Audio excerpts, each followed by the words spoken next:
I wanted to discuss this last week, but there was so much that went on between Backlash and Wembley and anything in between.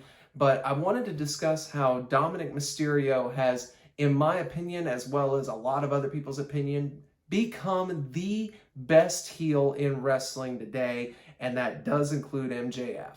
That's not to say MJF is doing a bad job. Obviously, he's doing the shtick that he's done from day one, and it works for him. He is a controversial character that can say some of the most outlandish things. Being under the AEW banner, as well as doing anything that he wants to do in his spare time, I'm sure, is a benefit to him. However, looking at the WWE landscape and the pro wrestling landscape, there's certain parameters that Dominic has to stay within. And not only has he stayed within them, but he has become the ultimate heel. That whole segment a week ago where he couldn't talk, they booed him out of the building, was amazing. Dominic Mysterio having the best heel heat on WWE says a lot for a guy who honestly was only looked at by me and several others as just being Rey Mysterio's son.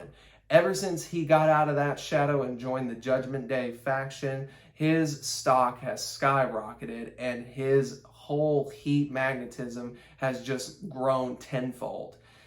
That, along with the Judgment Day as a whole, is a great success story.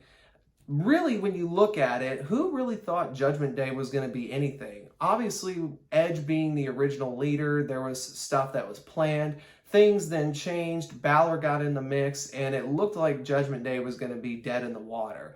But now, Dominic having the best heat of anybody in that faction, Damian Priest, after his stuff with Bad Bunny, reportedly gets him viewed as a top-tier star in WWE. Rhea Ripley is the current SmackDown Women's Champion. However, she's over on Raw, and that whole situation with Bianca being the Raw Champion on the other show, it's so weird. But nevertheless, the only person who hasn't done anything of real note yet is Finn Balor. But I think as long as Triple H still has his hands in the creative era, I do think eventually we will see Balor get some level of prominence. But kudos to everybody in Judgment Day because they have turned what was going to be a dead-in-the-water faction to being, honestly, next to the Bloodline, the best faction in WWE currently. So props to everybody involved. Everybody should be more than proud of what they have done work-wise with that faction.